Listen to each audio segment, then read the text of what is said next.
Good morning, everyone. Good morning. Welcome to this session. So we have to start with circular motion today. But before I go ahead with circular motion, there is one variety of problem which I want to discuss with you all. Okay.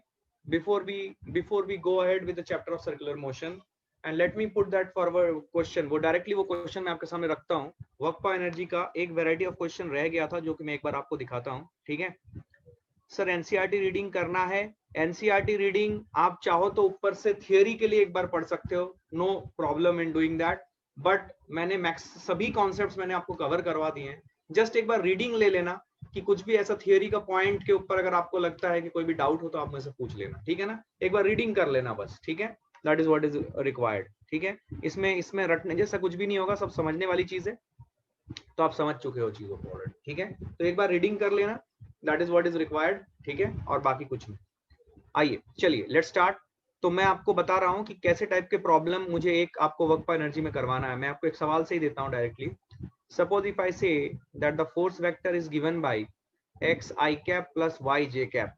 इस type का force vector है and the body has to move from 2,0 to 3,4. ठीक है. Body has to move from 2,0 to 3,4.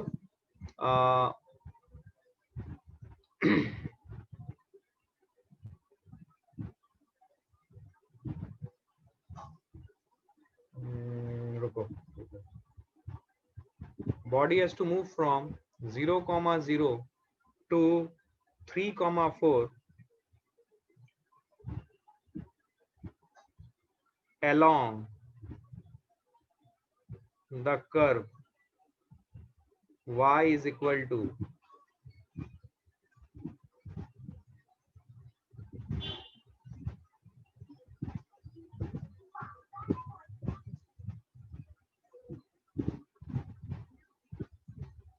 4/3 x square. Find work done by the force. ठीक है. Question आपके सामने रखा है, क्वेश्चन आपके सामने बनाया है. Please start to solve this question. Force जो है ये एक्स आई कैप प्लस वाई जे कैप टाइप का फोर्स है. ठीक है. और बॉडी को लेके जाना है इनिशियल पॉइंट 0,0 to 3,4. ये फाइनल पॉइंट है एंड इसको लेके जाना है along the curve y is equal to 4/3 x square. ठीक है. y equal to 4/3 x square और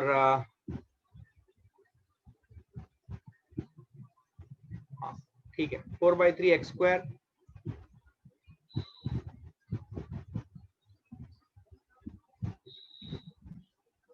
एक काम करते हैं, एक सेकंड थोड़ा सा इजी करते हैं. 4/3 x. ठीक है. It has to be move along the curve y equal to 4/3 x. Find the work done by the force. ये निकालना है. इस टाइप के क्वेश्चंस आपको काफी मिलेंगे. 1 मिनट का समय दे रहा हूँ. ठीक है. आपके सामने एक फ्रेश प्रॉब्लम क्रिएट किया है. देखो ध्यान से कैसे करोगे. 1 मिनट का समय लो जल्दी फटाक से. ये सवाल आपने बहुत देखे होंगे, बहुत सारे सवाल आपको ऐसे मिलेंगे.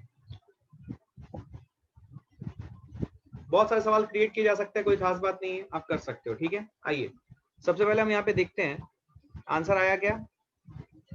13 जूल. ओके लेट अस सी.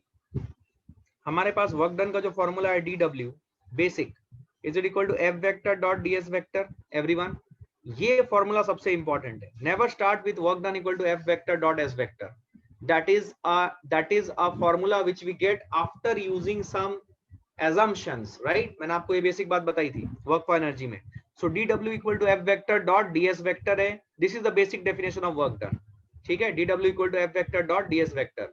अब अगर आप ध्यान से देखोगे जो F वेक्टर है that is your XI cap plus YJ cap dot DS vector. DS vector को क्या लिखूंगा DXI cap plus DYJ cap. So this is your DW. So therefore work done total is equal to integration of DW, which will be integration. इसका करेंगे तो क्या आ जाएगा. याद करो डॉट प्रोडक्ट. याद है आपको.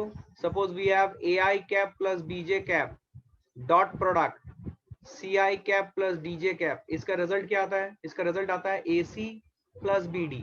जो I कैप के कोफिशिएंट्स है along with साइंस उनको मल्टीप्लाई करना पड़ता है, और जो जे कैप के कोफिशिएंट है अलॉन्ग विद साइंस उनको मल्टीप्लाई करना पड़ता है to get the final result.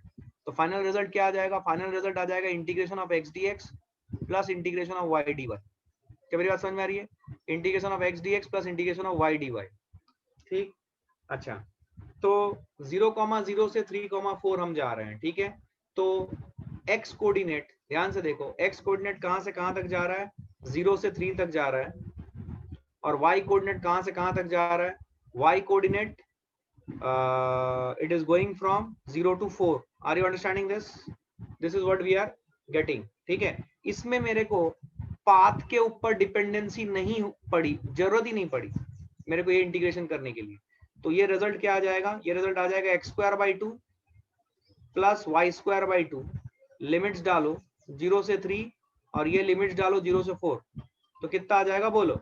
It will be 9/2 plus 16/2, 25/2 joules आ रहा है।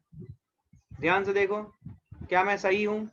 25/2 जूल्स आ रहा है, which is 12.5 joule. Everyone please have a good look. क्या ये आंसर आ रहा है सबका? अच्छा, यहाँ पे मैं क्या सिखाना चाहता हूँ, ध्यान से सुनो। मैं ये सिखाना चाहता हूँ कि यहाँ पे जो वर्क डन है, ये work done is independent of the path. अगर मुझे कोई पाथ का इक्वेशन नहीं भी देता तब भी मैं वर्क डन निकाल लेता, and that is equal to 25/2 joule. ये इसलिए हुआ बिकॉज ये फोर्स कैसा फोर्स है? कंजर्वेटिव फोर्स है। ध्यान से देखो, मैंने आपको लास्ट क्लास में बताया था कि अगर कोई फोर्स की वैरायटी ऐसी हो कि आई कैप के साथ एक्स का फंक्शन है और जे कैप के साथ वाई का फंक्शन है, तो फिर वो कंजर्वेटिव फोर्स होता है। और अगर हम किसी भी कंजर्वेटिव फोर्स का वर्क डन निकालने की कोशिश करें तो we will always get our answer. हम हमेशा अपना आंसर ला सकते हैं कंजर्वेटिव फोर्स में without any dependency on path. Path के ऊपर डिपेंडेंसी ना रखते हुए भी हम वर्क डन की वैल्यू निकाल सकते हैं। You remember it? You remember it? बोलो भाई, क्या क्लैरिटी है ये? पक्का? पक्का? अच्छा, मान लो यही सवाल मैं देता हूं, सुनना ध्यान से everyone. You got it everyone? समझ में आई बात? This is an important concept कि क्यों ऐसा हुआ कि मुझे इक्वेशन ऑफ द पाथ की जरूरत ही नहीं पड़ी। मुझे इक्वेशन ऑफ द पाथ की जरूरत इसलिए नहीं पड़ी क्योंकि मैं बेसिकली मेरा जो ये फंक्शन है, जो फोर्स का जो मेरे को वेक्टर मिला है, वो फोर्स का वेक्टर को एनालाइज करने के बाद मुझे समझ में आ रहा है कि वो एक कंजर्वेटिव फोर्स है। आप चाहो तो नावला क्रॉस एफ करके चेक कर लो, नावला वेक्टर क्रॉस एफ वेक्टर करके, ठीक है, वो चेक कर लो। अगर आपको वो चीज से पहले मैंने आपको एक शॉर्ट ट्रिक भी दिया था कि अगर कभी कांस्टेंट फोर्स हो या फिर फोर्स ऐसा टाइप का हो कि आई कैप के साथ एक्स का फंक्शन हो सिर्फ एंड जे कैप के साथ सिर्फ वाई का फंक्शन हो, तो फिर वो कंजर्वेटिव फोर्स कहलाता है, right? And in that case we will be able to find out the work done without any knowledge of the path taken by the body। क्या मेरी बात समझ में आ रही है एवरीवन? अच्छा, अब इसी सवाल को मैं आपके लिए थोड़ा सा, suppose I do it like this, y² j cap plus 2x y² I cap plus 2x j cap, suppose I do it like this, f vector, same, ठीक है, same, it is going from 0 to 0 0 0 to initial point 0 0 2 3,4 through path y is equal to 4/3x। यही लिया था ना मैंने? हाँ, find work done, find work done निकाल सकते हो। ऐसे बहुत से सवाल आते हैं, ट्राई करो 1 मिनट।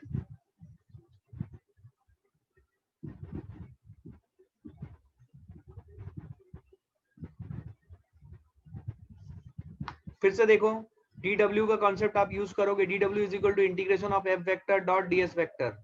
बेसिक f वेक्टर कैसे लिखोगे? y² I cap plus 2x j cap dot product dx I cap plus dy j cap। You remember this? So you will get it as what? You will get it as y² dx plus integration of 2x dy। You're remembering it? अब problem यहाँ पे क्या होगा कि यहाँ पे it has to be integrated with respect to x, लेकिन यहाँ पे y का फंक्शन है, and this has to be integrated with respect to y, but यहाँ पे x का फंक्शन। अभी हम फंस गए। अभी क्या कर सकते हैं इसको सॉल्व करने के लिए? तो अभी हम ये कर सकते हैं कि जो पहला इंटीग्रेशन है, I am naming it as first integration, this is the second integration. सब लोग ध्यान से सुने, सब लोग ध्यान से सुने। जो पहला इंटीग्रेशन है वाई स्क्वायर dx को, क्या मैं इसे फंक्शन y को, बिकॉज पाथ का इक्वेशन मुझे पता है, तो क्या मैं y की जगह पे 4/3x पुट कर दूं होल स्क्वायर dx, और x की लिमिट डाल दूं कहां से कहां तक, x वेरी कर रहा है 0 से 3 तक। क्या मेरी बात समझ में आई है एवरीवन? और जो दूसरा इंटीग्रेशन है which is equal to 2x dy, इसको मैं क्या कर सकता हूं, मैं चाहूं तो x को y का फंक्शन लिख दूं। मींस मैं इसको दो तरीके से कर सकता हूं, इधर आप लिखो 2 इंटू एक्स को लिखोगे 3y/4, आपको समझ में आ रहा है, dy ऐसा लिख दो। या फिर दूसरा तरीका है, आप x को ना छेड़ो बट dy को आप चेंज कर दो x के टर्म में by using the equation of the path that is provided. मतलब y is equal to 4/3x, एकदम बेसिक अंडरस्टैंडिंग देख लो, यही दो तरीके होते हैं, आपको समझ में आ जाएगा। इससे ज्यादा थर्ड वैरायटी कुछ होता ही नहीं है, आप समझ जाओ इसको। y इक्वल टू 4/3x, आप क्या करो यहाँ पे dy/dx कर दो। सो dy/dx करोगे तो ये 4/3 इंटू dx/dx हो जाएगा विच इज 1। तो यहाँ पे आपको दिखेगा कि जो dy है that will B 4/3 of dx। तो क्या आप सेकेंड इंटीग्रेशन को 2x रख दिया आपने और dy की जगह पे 4/3 ऑफ dx लिख दिया। क्या क्लैरिटी आई है? तो यहाँ पे आप ऊपर वाले अगर फॉर्मेट में जाते हो तो आपको y की लिमिट्स पुट करनी पड़ेगी, और y की लिमिट्स कहां से कहां तक है, 0 से 4। क्या चमका है? और अगर आप नीचे वाले फॉर्मेट में जाते हो तो आपको x की लिमिट्स पुट करनी पड़ेगी, और x की लिमिट है 0 to 3। क्या चमका है? दोनों में सेम आंसर आएगा, एक बार देख लो। क्या दोनों में सेम आंसर आएगा, एक बार चेक कर लो। 6/4 into y²/2 which will be 6/8 into y square. Y square is 16 minus 0. तो क्या ये आ जाएगा 12 जूल। और अगर आप दूसरा वाला तरीका लेते हो, it will B 8/3 into x²/2, और x की वैल्यू वेरी होगी 0 से लेके 3 तक, तो ये हो जाएगा 8/3 इंटू 9/2। ये 2 4 8, 3 3 9, ये भी देखो 12 जूल ही आ रहा है। तो दोनों में से किसी भी तरीके से आप इसका आंसर ला सकते हो। तो आपका पहला इंटीग्रेशन का रिजल्ट आएगा 4/3 that is 16/9 into x³/3 which is 16/27 into x³ की वैल्यू कितनी है 27, राइट 3। तो ये 16 जूल आई पहला इंटीग्रेशन का। देख लो मैं कुछ कैलकुलेशन गड़बड़ तो नहीं कर रहा हूँ। और दूसरे वाले में 12 जूल ऐड करूंगा। क्या मेरा टोटल आंसर आ जाएगा 28 जूल। क्या चमका है? क्या सबका आंसर ये आया था? I am not getting response properly. Am I speaking Greek और लैटिन? चेक करो ये, क्या आपको समझ में आया है?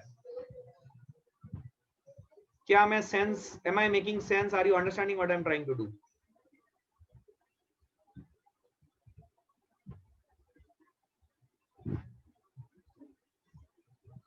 बोलो दोस्तों, चुप रहने से नहीं होगा। क्या आपको ये दो एग्जाम्पल समझ में आए? अगर आपको ये दो एग्जाम्पल समझ में आए, आप कहीं नहीं फंसने वाले। आपको कोई भी फंक्शन ऑफ, मैंने आपके सामने दो क्वेश्चन बनाए, मैं आपको यही बताना चाहता हूं कि ये कोशिश करो कि सर कैसे क्वेश्चन बना दे रहे हैं, बस इतना अगर आपने पकड़ लिया, आपको बहुत ज्यादा सवाल बनाने की जरूरत नहीं है। आप 2-4 सवाल बना लोगे, आपको कॉन्फिडेंस आ जाएगा ना। पूरा मैथमेटिकल, इसमें फिजिक्स कुछ भी नहीं है। पूरा मैथमेटिकल सिर्फ फिजिक्स इतना आएगा कि वर्क डन का बेसिक डेफिनेशन आपका एकदम कॉन्सेप्चुअली क्लियर होना चाहिए, which is dw equal to f vector dot ds vector, and it is not work done equal to f vector dot s vector. I am repeating it 100 times now. याद रखिएगा इस बात को, ठीक है?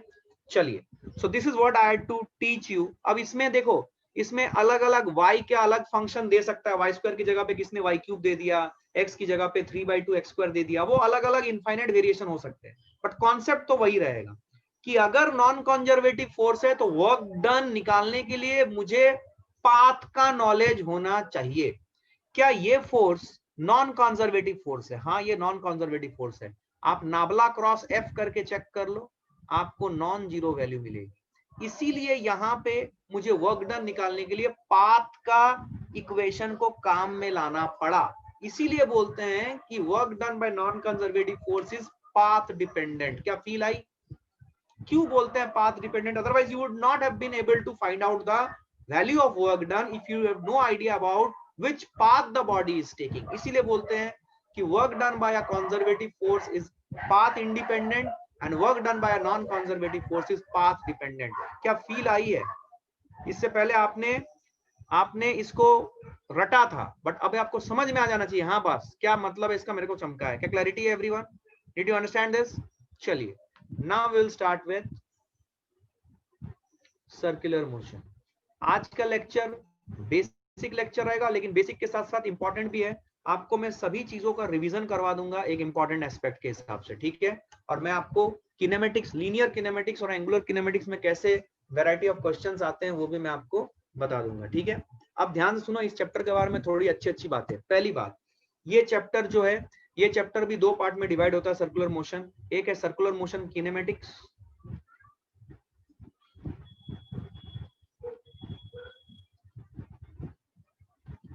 जिसे हम एंगुलर किनेमेटिक्स भी बोल सकते हैं। सब लोग अपने कॉपी में इसका आइडिया, एक ब्रीफ आइडिया ले लो। दूसरा है circular motion dynamics,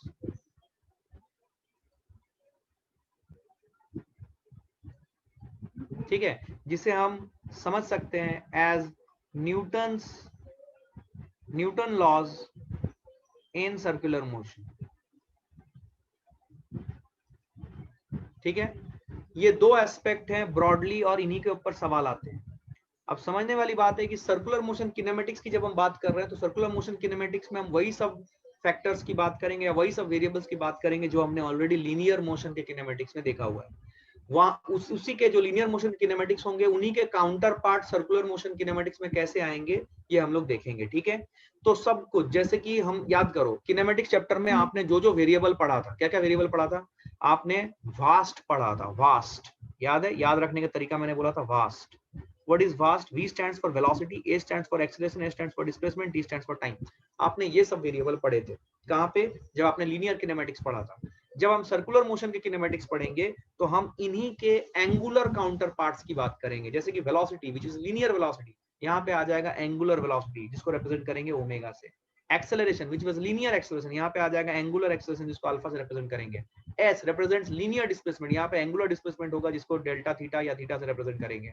and T is time, T time का कुछ ऐसा डिपेंडेंसी नहीं होता, वो टाइम ही रहता है। तो आपको जितने किनेमेटिक्स के वेरिएबल लीनियर किनेमेटिक्स में मिले थे VAST, वो सभी के आपको angular counter part circular motion में मिलेंगे। क्या क्लैरिटी है?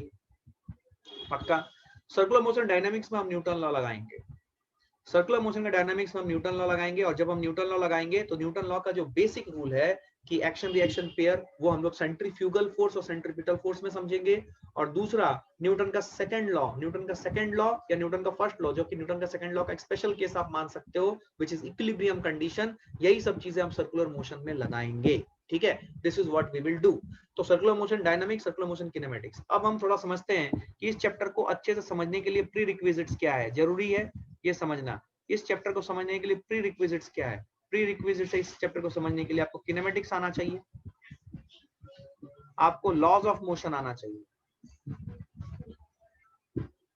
और आपको वेक्टर्स थोड़ा आना चाहिए, डॉट प्रोडक्ट और cross product. Actually cross product का ही यहाँ पे ज्यादा यूटिलिटी है, डॉट प्रोडक्ट का यूटिलिटी नहीं है।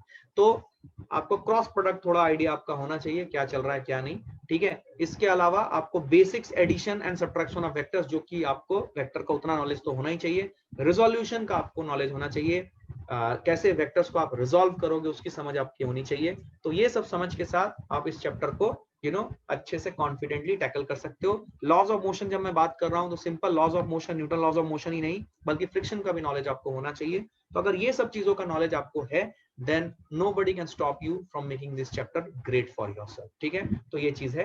अब आइए हम एक एक करके सारे चीजों को समझते हैं। किनेमेटिक्स वेरिएबल, जो कि एंगुलर मोशन या सर्कुलर मोशन के किनेमेटिक्स के सारे वेरिएबल्स को समझेंगे। क्या ये स्लाइड सबको क्लियर हुआ? क्या ये स्लाइड सबको क्लियर हुआ?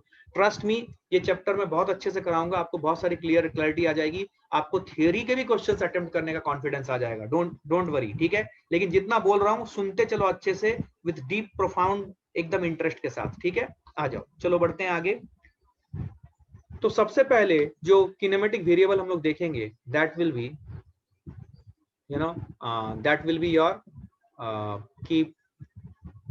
अच्छा, उससे पहले एक और चीज मैं बताना भूल गया आपको। इसका प्रीरिक्विजिट्स ये है कि आपकी थोड़ी ज्योमेट्री अच्छी होनी चाहिए, geometry of circles, geometry of circles आपकी अच्छी होनी चाहिए। इस चैप्टर को अच्छा करने के लिए। ज्योमेट्री ऑफ सर्कल्स, क्या मेरी बात समझ में आ रही है? What is the meaning of geometry of circles? What is the meaning of geometry of circles? Geometry of circles मतलब सर्कल के रिलेटेड जो ज्योमेट्री है। सर्कल के रिलेटेड ज्योमेट्री आपको पता होगी, आपने बेसिक पढ़ा हुआ होगा। क्या सर्कल का एक सेंटर होता है, उस सेंटर के अबाउट में एक अगर फिक्स डिस्टेंस ले ले तो जो पाथ ट्रैवर्स करता है उसे हम लोग बोलते हैं क्या? उसे हम लोग बोलते हैं सर्कुलर मोशन या सर्कल बोलते हैं। ठीक है, उसका एक रेडियस होता है, चॉर्ड होता है, डायामीटर होता है, angle subtended bye diameter is 90 degree, angle subtended the centre of the circle is twice the angle subtended at any part of the circumference। ये सब कुछ जो बेसिक रूल्स हैं वो सब बहुत ज्यादा काम आएंगी। ठीक है, वो जब जहां जहां काम आएंगी वहां पे मैं आपको बताता चलूंगा वो। ठीक है, आइए। ठीक है, सो ये काम आएंगी, तो ये सब चीजें आपको क्लियर होनी चाहिए। Basic geometry, right? ज्योमेट्री के कंडीशंस हमेशा यूज होंगे फिजिक्स में, उसके बिना हम आगे नहीं बढ़ सकते। ठीक है, आइए। तो अभी सबसे पहले सर्कुलर मोशन जो है, सर्कुलर मोशन कैसा होता है? बेसिक बात, सर्कुलर मोशन में हम एक ऐसा मोशन परफॉर्म करते हैं सच दैट पार्टिकल की या बॉडी की distance from a fixed point, ये अगर हम एक फिक्स्ड पॉइंट मानते हैं, फिक्स पॉइंट से ये पार्टिकल या बॉडी की डिस्टेंस जो है ये हमेशा कांस्टेंट रहे, और इसको कांस्टेंट रखते हुए बॉडी अगर एक ही प्लेन में चले, एक ही प्लेन में चले, तो वो एक पाथ ट्रैवर्स करेगा, और वो पाथ क्या होगा? वो पाथ हमारा एक्वेंटेड फिगर है विच इज अ सर्कल। ठीक है, तो अगर बॉडी एक ही प्लेन में चले by maintaining a constant distance from a fixed point, then it will traverse a path which that path is known as a circle, और जो बॉडी इस पाथ को ट्रैवर्स कर रहा है, it is said that it is performing a circular motion। क्या मेरी बात समझ में आई है? It is performing a circular motion।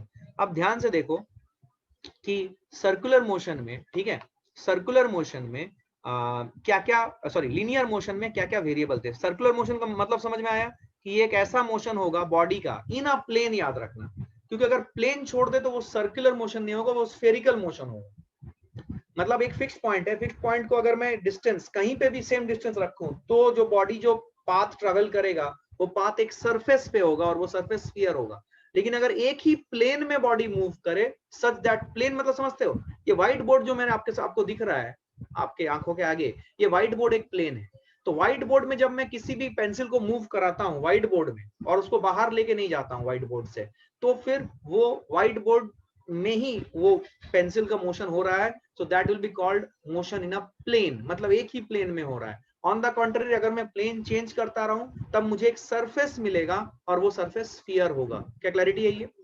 पक्का? तो सर्कुलर मोशन कब होगा? when the distance of a moving body from a fixed point is constant, and that moving body is moving in a fixed plane and it is not changing its plane, and that case the path traversed by the moving body will be a circular path, and the body is said to be performing a circular motion। Clarity है ये? अच्छा, अब सुनो ध्यान से, हमारे पास linear kinematics में क्या क्या वेरिएबल थे मैंने ऑलरेडी आपको बताया है, तो थोड़ा सा यहाँ पे लिख देता हूँ और अच्छे से, ताकि आपको क्लैरिटी आ जाए। ये लीनियर किनेमेटिक्स है और ये एंगुलर किनेमेटिक्स। ठीक है, linear kinematics and angular kinematics. सब लोग देखो ध्यान से, यहाँ पे हमारे पास होता था पोजीशन वेक्टर। यहाँ पे पोजीशन वेक्टर की जगह पे यहाँ पे पोजीशन वेक्टर होता था, लीनियर पोजीशन हम रिप्रेजेंट करते थे। यहाँ पे क्या हो जाएगा? एंगुलर पोजीशन, थीटा से रिप्रेजेंट करेंगे एंगुलर पोजीशन। ठीक है, यहाँ पे क्या होता था? यहाँ पे होता था लीनियर वेलोसिटी, यहाँ पे क्या होगा? Angular velocity. यहाँ पे क्या होता था? लीनियर एक्सेलरेशन, यहाँ पे क्या होगा? Angular acceleration. क्या बात समझ में आ रही है? तो डिस्प्लेसमेंट, ठीक है, पोजीशन वेक्टर याद करो। पोजीशन वेक्टर कैसे डिफाइन करते थे हम लीनियर किनेमेटिक्स में, वैसे ही आपके पास एंगुलर किनेमेटिक्स होगा। ठीक है, अच्छा, डिस्प्लेसमेंट को कैसे रिप्रेजेंट करते थे हम लोग लीनियर किनेमेटिक्स में? डिस्प्लेसमेंट को एस वेक्टर से रिप्रेजेंट करते थे। ठीक है, यहाँ पे डिस्प्लेसमेंट को एंगुलर डिस्प्लेसमेंट बोलेंगे, and that will B delta theta. क्या मेरी बात समझ में आ रही है? That will B delta theta और डी थीटा। यहाँ पे एस और डी एस ये रिप्रेजेंट करते थे। तो ये कुछ हमारे पास लीनियर वेरिएबल्स हैं, और उनका काउंटर पार्ट एंगुलर किनेमेटिक्स में कौन कौन सा वेरिएबल हो रहा है ये मैं लिखने की कोशिश की है यहाँ पे। क्या मेरी बात समझ में आई है? सब लोग ध्यान से देखो। Everybody is okay with this? Linear kinematics में कौन कौन से वेरिएबल्स थे, और उसके कॉरस्पॉन्डिंग एंगुलर किनेमेटिक्स में कौन कौन से वेरिएबल थे? क्या मेरी बात समझ में आई है? क्या क्लियर है ये एवरीवन? इस स्लाइड को नोट करो fast. Just give me a moment. I think there is a call. ठीक है,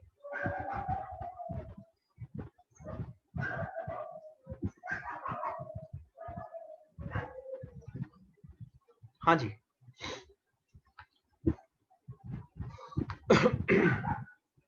हाँ जी, क्या ये क्लियर है everyone? Everyone is okay with this? Clear है? तो सबसे पहला जो टर्म हम लोग पढ़ेंगे, ये आज का लेक्चर बेसिक है, तो एकदम बेसिक बातें हो रही है, तो मैं थोड़ा सा स्लो जा रहा हूं ताकि आप सबके कॉन्सेप्ट एकदम क्लियर रहे। एंगुलर किनेमेटिक्स के वेरिएबल एंड लीनियर किनेमेटिक्स के वेरिएबल, क्या आप रिलेट कर पाए सबको? क्या मेरी बात समझ में आई है? चलो अब हम क्या करते हैं, अब हम पहला जो एंगुलर वेरिएबल पढ़ेंगे वो है एंगुलर पोजीशन।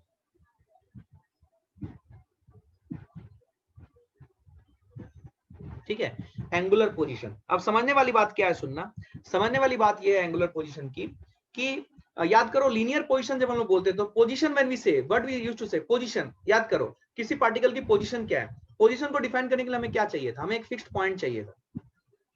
पोजीशन को डिफाइन करने के लिए हमें क्या चाहिए था?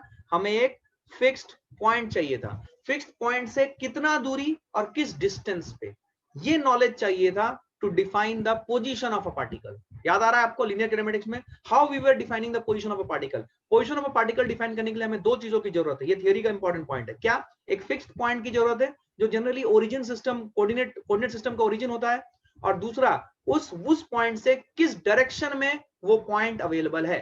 फिक्स्ड पॉइंट जो कोऑर्डिनेट सिस्टम का ओरिजिन है, वहां से किस डायरेक्शन में वो पॉइंट अवेलेबल है या लोकेटेड है, ये इसके द्वारा हम किसी भी ऑब्जेक्ट या पार्टिकल की पोजीशन रिप्रेजेंट करते थे, राइट? उसी तरीके से एंगुलर पोजीशन को डिफाइन करने के लिए हमें क्या चाहिए? तो एंगुलर पोजीशन को डिफाइन करने के लिए हमें चाहिए दो चीजें। क्या क्या बोलो?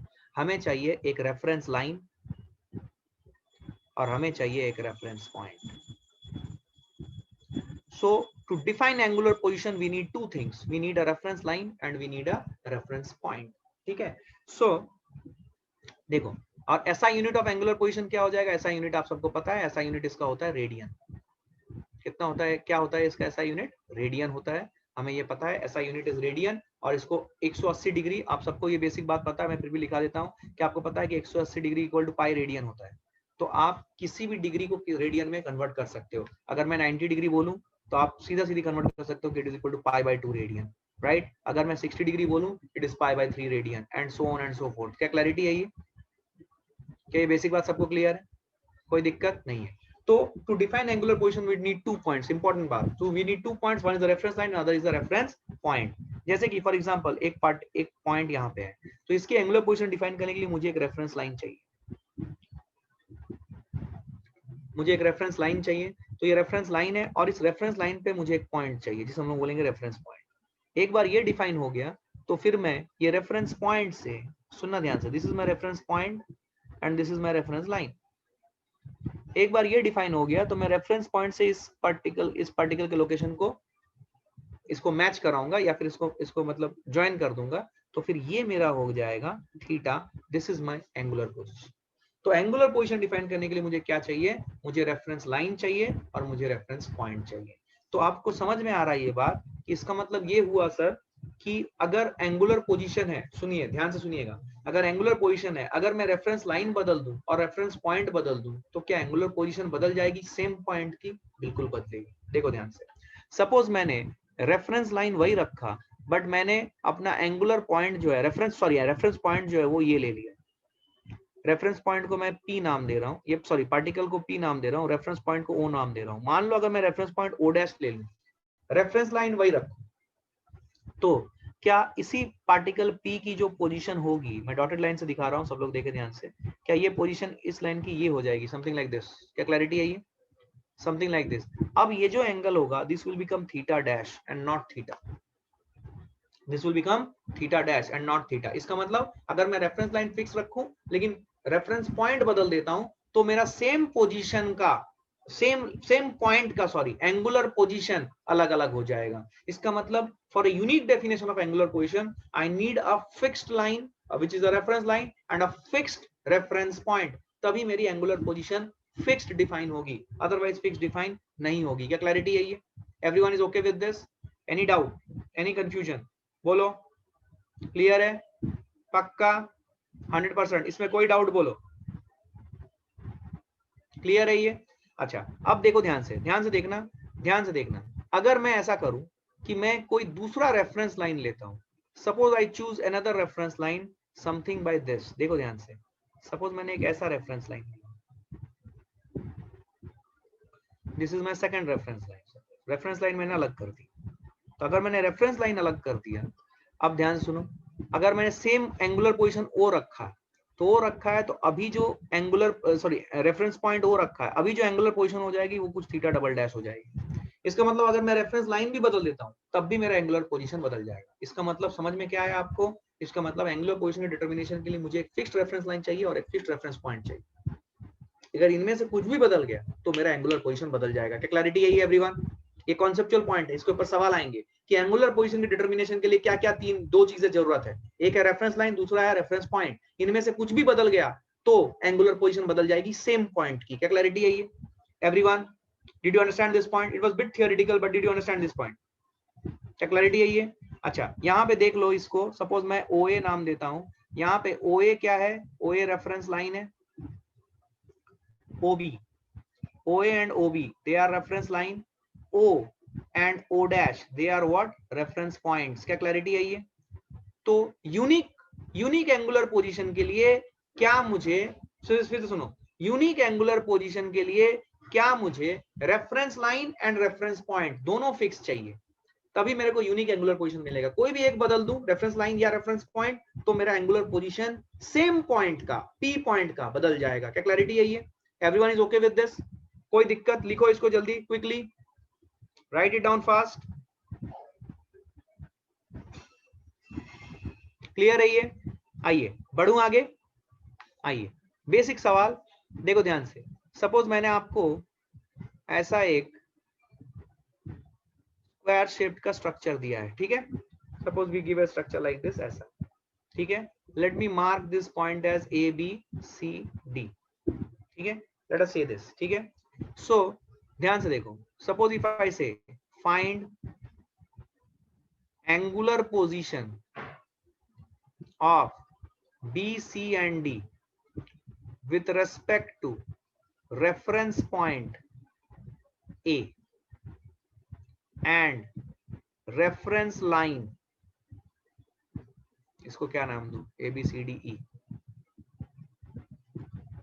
A, बता सकते हो? ये एक स्क्वायर है। जल्दी क्विकली, अगर समझ में आया तो जल्दी बताओ, क्विकली फास्ट, ज्यादा टाइम बर्बाद नहीं करूंगा, क्विकली बताओ। Angular position of B C and D, angular position करने के लिए क्या करोगे आप? आपको एक रेफरेंस पॉइंट चाहिए। रेफरेंस पॉइंट क्या ले लिया गया है? ऑलरेडी बोल दिया गया, रेफरेंस पॉइंट ए को मानो। ए को अगर आप रेफरेंस पॉइंट मानोगे तो बताओ आपकी एंगुलर पोजीशन ऑफ बी क्या हो जाएगी? बी की एंगुलर पोजीशन बी की, सी की, डी की। एंगुलर पोजीशन ऑफ बी की एंगुलर पोजीशन ऑफ बी हो जाएगी 90 डिग्री। एंगुलर पोजीशन ऑफ सी, इसको ज्वाइन कर दो, क्या ये 45 डिग्री आ जाएगा? एंगुलर पोजीशन ऑफ डी, बोलो एंगुलर पोजीशन ऑफ डी, क्या ये 0 डिग्री आ जाएगा? 0 डिग्री रेडियन, 0 डिग्री नहीं, 0, हाँ 0 रेडियन। इसको सी से ऐसे रिप्रेजेंट करते हैं। क्या क्लैरिटी है ये? Everyone is okay? Very very good. क्या क्लियर है ये? पक्का? अच्छा सिमिलरली मैं रेफरेंस पॉइंट कोई भी चूज कर सकता हूँ। सपोज मैं रेफरेंस पॉइंट ए को छोड़ के डी को बनाता हूँ, तो डी को अगर मैं रेफरेंस पॉइंट बनाऊं तो सेम पॉइंट्स बी, सी और डी का आपको दिख जाएगा कि एंगुलर पोजीशन क्या होंगे, ठीक है ना? So this is how you would be able to understand the basics कि एंगुलर पोजीशन किस तरीके से आपका किसके ऊपर डिपेंड करता है? आपका पॉइंट, रेफरेंस पॉइंट और रेफरेंस लाइन है, दोनों के ऊपर डिपेंड करता है। अगर आप रेफरेंस लाइन बदल दो तो अकॉर्डिंगली सभी पॉइंट्स के आपके एंगुलर पोजीशन बदल जाएगी। क्या क्लैरिटी है ये? बेसिक बात। क्या क्लियर है सबको एवरीवन? एक और सवाल देखो, सर्कल के कॉन्सेप्ट के ऊपर बेस करा रहा हूं, ध्यान से देखना, गड़बड़ मत करना, ठीक है? Suppose we are having a circle,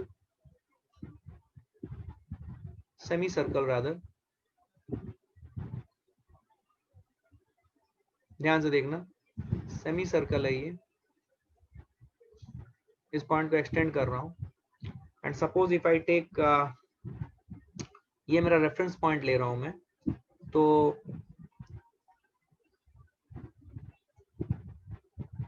ये R है, ये भी R है और ये डिस्टेंस भी R है।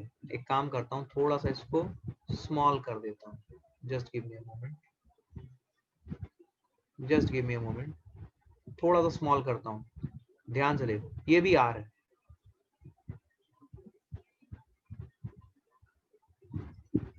यहाँ पे मेरा रेफरेंस पॉइंट है, ठीक है। आपको बताना है, यहाँ से आपने एक टेंजेंट खींचा, टेंजेंट समझते हो सब लोग, टेंजेंट खींचा such that the tangent to this semicircle from point O is at point B, ठीक है। आपको बताना है what is the angular position, what is the angular position, सुनना ध्यान से, what is the angular position of B first when O is reference point, ठीक है, when O is reference point, and second when C is reference point, when C is reference point, ठीक है, take OD as reference line। क्या बता सकते हो quickly, quickly, बहुत आसान सवाल है, जल्दी बोलो, बेसिक बेसिक ज्योमेट्री में आपका चेक कर रहा हूं, जल्दी बताओ क्विकली फास्ट, मैं बता रहा हूँ ये सब चीजें बच्चों को नहीं आता है, रेफरेंस पॉइंट पॉइंट का कंसेप्ट, वो लोग इतना सर्कुलर मोशन को ऐसा समझते हैं कि इसमें कुछ कॉन्सेप्ट है ही नहीं, यही कॉन्सेप्ट है, इसी के ऊपर एग्जाम में क्वेश्चंस आएंगे, बता सकते हो थोड़ा सा क्विकली फास्ट, जल्दी।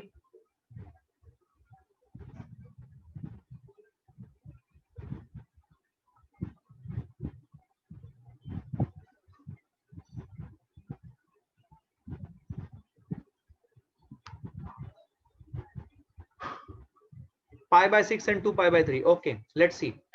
अभी ध्यान से देखना, मैं यहाँ पे पॉइंट सब मार्क कर दिया हूँ आपके लिए, ध्यान से देखना अभी, ठीक है। आप अभी देखो ध्यान से, ट्रायंगल OCB देखो, ट्रायंगल OCB अगर आप देखोगे, ट्रायंगल OCB अगर आप देखोगे तो ट्रायंगल OCB में बिकॉज ये CB जो है ये परपेंडिकुलर इस टेंजेंट के ऊपर, इट इज द रेडियस, तो रेडियस हमेशा टेंजेंट के ऊपर 90 डिग्री का एंगल बनाता है, तो 90 डिग्री आ गया यहाँ पे। बेसिक बेसिक सर्कल सबको समझ में आ रहा है, सब लोग मेरे साथ हो, कंफ्यूजन तो नहीं है? एक सेकेंड, सी से बी को ज्वाइन किया, क्या ये टेंजेंट के ऊपर परपेंडिकुलर होगा? एवरीवन फास्ट, 90 डिग्री, कोई दिक्कत कोई कंफ्यूजन नहीं है, राइट। अच्छा आप देखो ध्यान से यहाँ पे, ये देखो अगर आप CO देखोगे 2R है, ये R है, ठीक है। तो आपको अगर ये एंगल निकालना है, ठीक है, how can you find it out? आप क्या करो, ट्रायंगल OCB में आप ट्रिग्नोमेट्री लगाओ, sine theta, sin theta is equal to perpendicular which is equal to r upon hypotenuse which is equal to 2r, तो ये आ गया हाफ, सो थीटा की वैल्यू कितनी आ गई? π/6, दैट इज 30 डिग्री। क्या मेरी बात समझ में आ रही है? तो angular position of point B if we consider O as the reference point is π/6 which is 30 degree. क्या मेरी बात समझ में आ रही है? क्या मेरी बात समझ में आ रही है एवरीवन? क्लियर है ये? बोलो पक्का? अच्छा अब देखो ध्यान से, सब लोग देखो, क्लियर है ना? पक्का, कोई दिक्कत कोई कंफ्यूजन नहीं है? अब देखो, अब अगर मैं C को रेफरेंस पॉइंट मानूं तो B का क्या हो जाएगा? C को रेफरेंस पॉइंट मानूं तो ये हमारा क्या है? ये हमारा रेफरेंस लाइन है CD, यही वाला रेफरेंस लाइन है, तो रेफरेंस लाइन से मैं मेजर करूंगा इस एंगल का, ये वाला एंगल मुझे मेजर करना है। तो ये वाला एंगल मैं कैसे मेजर करूं? ये वाला एंगल मेजर करने के लिए ध्यान सुनो, मैं दो तरीके से कर सकता हूँ, इधर मैं ट्रायंगल के प्रॉपर्टीज लगाऊं या फिर मैं सर्कल के प्रॉपर्टीज लगाऊं, जो लगाना है मैं लगा सकता हूँ। मैं अगर ट्रायंगल के प्रॉपर्टी लगाऊं तो मैं ट्रायंगल क्या देख रहा हूँ? ट्रायंगल BOC, ट्रायंगल BOC जहां पे OC को एक्सटेंड किया गया है, OC एक्सटेंड टू D। क्या समझ में आ रहा है? OC एक्सटेंड टू OD या OC एक्सटेंड टू D। अब यहाँ पे अगर आप ध्यान से देखोगे आपको समझ में आएगी कि you are seeing an exterior angle, angle BCD is an exterior angle. क्या BCD exterior angle is equal to sum of interior opposite angle? Sum of interior opposite angle कितना आएगा? 90 डिग्री प्लस थीटा, और theta की value आप already π/6 बोल चुके हो, तो it is 90 degree plus π/6 that is 30 degree. क्या आंसर आएगा? 120 डिग्री। सिंपल। क्या क्लैरिटी है ये? बोलो भाई, क्या क्लियर है? दूसरा आप क्या कर सकते थे कि ये 90 डिग्री था, π/6 था, आपको पता है ज्योमेट्री, राइट? बाकी मैं और बकवास नहीं करूंगा। क्या क्लियर है? और पे करूं या समझ में आ गया? π/3, 2 का π/3 क्लियर है ये सबको? 90 + 30 120 डिग्री। एवरीवन एंगुलर पोजीशन आप बता पाए? रेस्पॉन्स कम आ रहा है। क्या एंगुलर पोजीशन बता पाए? सबको क्लैरिटी है?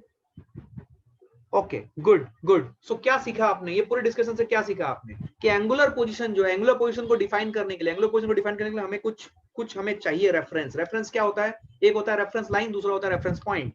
इनको अगर इनमें से कुछ कोई भी एक बदल गया या दो बदल गए तो सेम पॉइंट का एंगुलर पोजीशन बदल जाएगा। क्या मेरी बात समझ में आई है? This is an important concept. Clarity है? बढ़ जाऊं आगे? चलो अब हम बात करेंगे डीएस या डी थीटा। डीएस या डीएस तो नहीं, डी थीटा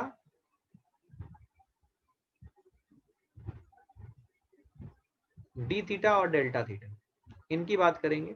ठीक है, जिससे हम लोग क्या बोलेंगे, ये हम लोग कहलाएगी एंगुलर डिस्प्लेसमेंट, राइट। जैसे पोजीशन रिप्रेजेंट होता है आर वेक्टर से, जिसको हम लोग counter part, angular counter part क्या था? थीटा। उसी तरीके से जो डिस्प्लेसमेंट, लीनियर डिस्प्लेसमेंट डीएस होता था या डेल्टा एस होता था, उसका काउंटर पार्ट सर्कुलर मोशन में क्या आ जाएगा? एंगुलर डिस्प्लेसमेंट या angular displacement, sorry, that is D theta और डेल्टा थीटा, राइट। इसमें कुछ बातें आपको समझनी है। वो क्या है? देखो कि स्मॉल एंगुलर डिस्प्लेसमेंट, सुनना ध्यान से, small angular displacements are vectors. ये रट लो, आपने ये पक्का पढ़ा होगा। स्मॉल एंगुलर डिस्प्लेसमेंट जो होती है वो वेक्टर्स होती हैं। लार्ज एंगुलर डिस्प्लेसमेंट्स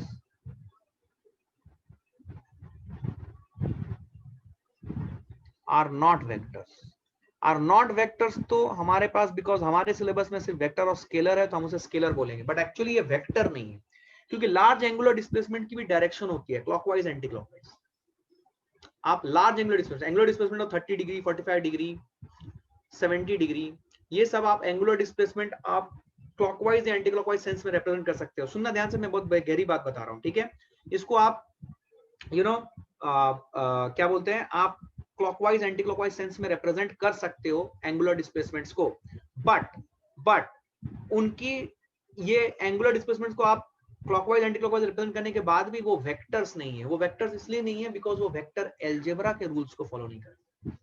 तो when I say small angular displacement vectors, what I mean is that आप d theta vector, d theta 1 vector plus d theta 2 vector add करो, that will be same as d theta 2 vector plus d theta 1 vector. ये rule अगर follow हो रहा है, means commutative rule is getting followed, commutative rule is followed, ठीक है। तो अगर कॉम्यूटेटिव रूल इज फॉलोड मतलब वेक्टर अलजेब्रा के रूल्स फॉलो हो रहे हैं, वेक्टर अलजेब्रा रूल्स फॉलोड। तो ये जो चीज मैंने बोली है D theta 1 plus d theta 2 D theta 2 plus d theta 1, इसको आप रट लो। इंपॉर्टेंट पॉइंट है, स्मॉल एंगुलर डिस्प्लेसमेंट वेक्टर्स होती है और लार्ज एंगुलर डिस्प्लेसमेंट वेक्टर्स नहीं होती, ऑल्दो उनका भी डायरेक्शन होता है। लार्ज एंगुलर डिस्प्लेसमेंट आप बता सकते हो ना कि 45 डिग्री का एंगुलर डिस्प्लेसमेंट हुआ in clockwise sense, in anti clockwise sense, तो उनका भी डायरेक्शन है, लेकिन फिर भी वो वेक्टर्स नहीं है, बिकॉज वो क्या फॉलो नहीं कर रहे हैं, वो वेक्टर अलजेब्रा के रूल्स फॉलो नहीं कर रहे हैं, इसीलिए वो वेक्टर्स नहीं है। तो अगर मैं delta theta 1, delta theta is not D theta, D theta very small angular displacement, अब डेल्टा थीटा बोल रहा हूं तो लार्ज एंगुलर डिस्प्लेसमेंट की बात कर रहा हूं। पहला एंगुलर डिस्प्लेसमेंट डेल्टा थीटा 1, फिर दूसरा एंगुलर डिस्प्लेसमेंट डेल्टा थीटा 2 करूं, this is not equal to del theta 2 plus del theta 1। ये मैं आपको बोल रहा हूं, आप रट लो इसको। क्या क्लैरिटी है? ये लार्ज एंगुलर डिस्प्लेसमेंट जो है, these are not vector quantities, right. तो नॉट वेक्टर मतलब हमारे सिलेबस में बिकॉज स्केलर और वेक्टर ये हम टेंसर के साथ डील नहीं करते हैं, तो हम इसको क्या बोलेंगे, नॉट वेक्टर मतलब इसको स्केलर बोलेंगे। तो अगर लार्ज एंगुलर डिस्प्लेसमेंट आपसे कभी थ्योरी में क्वेश्चन आ जाए कि लार्ज एंगुलर डिस्प्लेसमेंट कैसे क्वांटिटीज हैं, तो आप क्या क्वांटिटी बोलोगे उसे, वो आप बोलोगे it is not a vector quantity. दो ऑप्शन होंगे, सुनो, not a vector and scalar. तो कौन सा ज्यादा सही है? नॉट अ वेक्टर, क्योंकि स्केलर का डायरेक्शन नहीं होता है, बट लार्ज एंगुलर डिस्प्लेसमेंट की डायरेक्शन तो है ना। आप बोल सकते हो ना 45 डिग्री का एंगुलर डिस्प्लेसमेंट हुआ, लार्ज एंगुलर डिस्प्लेसमेंट है इन क्लॉकवाइज सेंस, तो डायरेक्शन तो है, बट वो वेक्टर रूल्स, वेक्टर अलजेब्रा के रूल्स फॉलो नहीं कर रहा है, इसीलिए वो वेक्टर नहीं है। क्या मैं समझा पाया? क्या लार्ज एंगुलर डिस्प्लेसमेंट की डायरेक्शन है? फिर वो वेक्टर क्यों नहीं है? क्योंकि वो वेक्टर अलजेब्रा के रूल्स फॉलो नहीं कर रहा, मतलब vector addition should be commutative, वो वाला रूल वो फॉलो नहीं कर रहा है, इसीलिए हम बोलते हैं कि large angular displacements are not vectors. क्या मेरी बात समझ में आई है?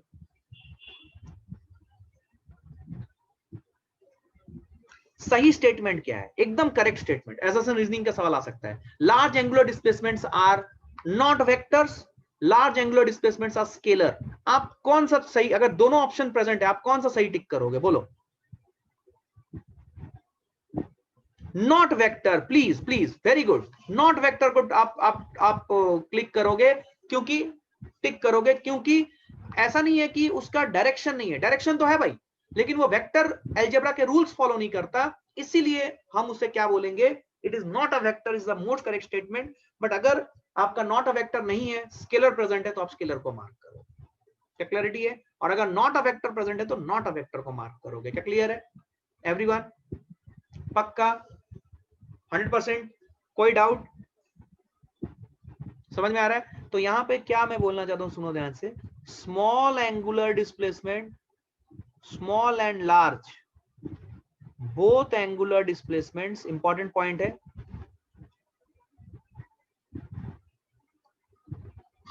have directions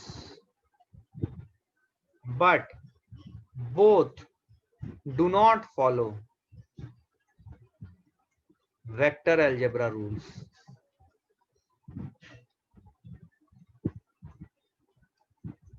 क्या मेरी बात समझ आई? क्या क्लैरिटी है ये? Good, this is an important point, you need to understand it. सब लोग इसको नोट कर लो quickly, fast, quickly take it down fast.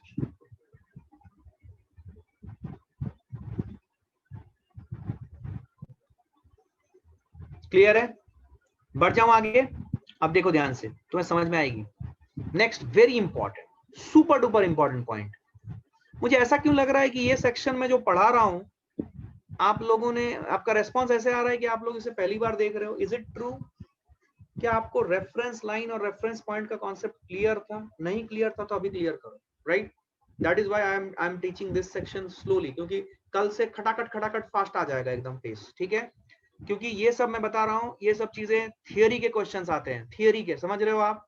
आपसे थियोरी के क्वेश्चन पूछे जाएंगे और फिर आप लोग बोलते हो ना कि सर न्यूमेरिकल तो आया नहीं, थियोरी के क्वेश्चन आ गए, तो इससे थियोरी के क्वेश्चन बनते हैं। Please understand this. क्या क्लैरिटी है ये? नेक्स्ट इंपॉर्टेंट पॉइंट मैं क्या बोल रहा हूँ, ध्यान सुनना। एंगुलर डिस्प्लेसमेंट जो है बहुत इंपॉर्टेंट है, सुनना ध्यान से। Angular displacement depends on reference point but is independent of reference line. और यार कमाल हो गया। Angular position depends on both reference point and reference line, but angular displacement depends on reference point but not on reference line. वाह, कमाल है ये। अब दिखा देता हूं मैं थोड़ा सा, तुमको फील भी आ जाएगी। सुनो ध्यान से। मान लो एक पॉइंट है, ये पॉइंट है, मान लो एक पॉइंट P1 थी, इसको मैं मूव करके P2 पे ले गया।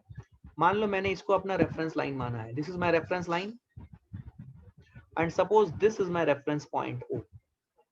तो मैं क्या बोलूंगा, ये पहले पॉइंट P1 पे था, इसको मैं P2 पे ले गया। समझ में आ रहा है? तो इनिशियली मेरी एंगुलर डिस्प्लेसमेंट, एंगुलर पोजीशन जो थी वो थी θ1, फाइनली मेरी एंगुलर पोजीशन जो थी वो हो गई θ2। तो ये जो मेरी, ये जो है, ये जो एंगल है, this is known as angular displacement delta theta, ठीक है? This is known as angular displacement delta theta which is equal to delta theta which is equal to θ2 minus θ1। क्या मेरी बात समझ में आ रही है? ठीक, अच्छा मान लो मैं अपना रेफरेंस पॉइंट, देखो तो मैं फील करा रहा हूं, सुनना ध्यान से। मान लो मैं अपना रेफरेंस पॉइंट O से मूव करा के O डैश पे ले आता हूं। तो O डैश पे अगर मैं रेफरेंस पॉइंट ले आता हूं, मैं इसको अलग कलर से मार्क कर रहा हूं ताकि तुम्हें क्लैरिटी रहे। मैंने O डैश को P1 से मार्क किया और मैं मार्क किया मतलब ज्वाइन किया, और O डैश को P2 से ज्वाइन किया। क्या क्लैरिटी है ये? अब अगर तुम देखोगे P1 का जो एंगुलर पोजीशन था वो कुछ वैल्यू आ जाएगी θ1 डैश, और P2 का जो एंगुलर पोजीशन था वो कुछ वैल्यू आ जाएगी θ2 dash. Are you understanding this? और ये जो एंगुलर डिस्प्लेसमेंट होगा, this is delta theta dash which is θ2 dash minus θ1 dash. समझने वाली बात यह है कि delta theta will not be equal to delta theta dash. क्या चमका है आपको? ध्यान से डायग्राम को देखो, आपको फील आ जाएगी, आपको फिर समझ में आ जाएगा, हाँ यार बात तो सही है। क्या क्लैरिटी है ये? सब लोग देखें, सब लोग देखें एवरीवन। क्या क्लियर है ये? मैंने क्या बोला, angular displacement depends on reference point but it is independent of reference line. मैं वही चीज आपको एक्सप्लेन कर रहा हूं यहाँ पे, ठीक है? तो मैंने एक रेफरेंस लाइन लिया और एक रेफरेंस पॉइंट लिया। तो देखो पॉइंट P1 और P2 का पहले मैंने जो रेफरेंस पॉइंट वो लिया था उसके रेस्पेक्ट में मैंने एंगुलर पोजीशन निकाला और फिर एंगुलर डिस्प्लेसमेंट निकाला। तो अगर आप देखोगे कि जैसे मैंने रेफरेंस पॉइंट बदल दिया, आपकी angular position of P1 and P2 वो भी बदल गई और एंगुलर डिस्प्लेसमेंट भी बदल गई। मतलब आपका रेफरेंस पॉइंट के ऊपर डेफिनेटली डिपेंड करता है आपका angular displacement. Angular displacement depends on reference point but it is independent of reference line. अच्छा, इंडिपेंडेंट ऑफ रेफरेंस लाइन क्यों बोला सर ने, आइए समझते हैं। मान लीजिए मैंने अपना रेफरेंस लाइन बदल के ये कर लिया, suppose this is my reference line, ठीक है, इसको मैं नाम दे रहा हूं suppose OA, this is my OA dash. क्या मेरी बात समझ में आ रही है? अब ध्यान से देखो, देखो तुम्हें समझ में आएगी बात। अभी अगर तुम ध्यान सुनना, अभी अगर तुम O को रेफरेंस पॉइंट मानते हो तो उस केस में OP1 जो एंगल होगा ये कुछ वैल्यू आ जाएगी θ1 डबल डैश, और OP2 जो है ये कुछ वैल्यू आ जाएगी θ2 डबल डैश। लेकिन अगर मैं एंगुलर डिस्प्लेसमेंट लूंगा, जिसको मैं एक अलग कलर से दिखा रहा हूं, आप सबको समझ में आना चाहिए, ध्यान से देखो, इसको मैं ग्रीन कलर से दिखा रहा हूं कि एंगुलर डिस्प्लेसमेंट अभी भी वही होगा which is delta theta is equal to θ2 double dash minus θ1 double dash. But क्या डेल्टा थीटा डबल डैश बोल रहा हूं, is it equal to delta theta? क्या सेम एंगल आ रहा है? देखो रेड कलर से जो मैंने डेल्टा थीटा का एंगल लिया है वही सेम ग्रीन कलर वाला भी एंगल आ रहा है। क्या मेरी बात समझ में आ रही है? ध्यान से देखो, क्या क्लैरिटी है? ये देखो, ये देखो, ये देखो, देखो देखो देखो देखो, मैं क्लियर कराता हूँ। देखो ये θ1 डबल डैश ये वाला एंगल है, देखो, और θ2 डबल डैश ये वाला एंगल। तो इन दोनों के बीच में P1 और P2 के बीच में जो एंगुलर डिस्प्लेसमेंट हुआ, क्या वो मैं लिखूंगा θ2 double dash by minus θ1 double dash? क्या वो डेल्टा थीटा डबल डैश है ग्रीन में लिखा हुआ है? क्या वो ग्रीन में जो लिखा हुआ है डेल्टा थीटा डबल डैश, क्या वो डेल्टा थीटा के ही बराबर है? देखो ध्यान से। इसका मतलब अगर मैं रेफरेंस लाइन बदल दूं तो एंगुलर डिस्प्लेसमेंट नहीं बदल रहा है, ऑल्दो एंगुलर पोजीशन बदल रहा है। क्या चमका है? Very important concept. समझ में आया? क्या समझ में आया? वैसे आपको ये याद ही रखना है, बट क्या आपको feel I? Everyone, please respond fast. Angular displacement depends on reference point, very important, but is independent of reference line. ये ऑब्जेक्टिव का सवाल बन सकता है भाई कि रेफरेंस लाइन किन किन फैक्टर्स के ऊपर डिपेंड करेगा एंगुलर डिस्प्लेसमेंट। क्या मेरी बात समझ में आ रही है? एवरीवन क्लैरिटी है? पक्का? इसको अच्छे से एक बार डायग्राम बना लो, क्विकली, फास्ट, जल्दी बनाओ इसका डायग्राम।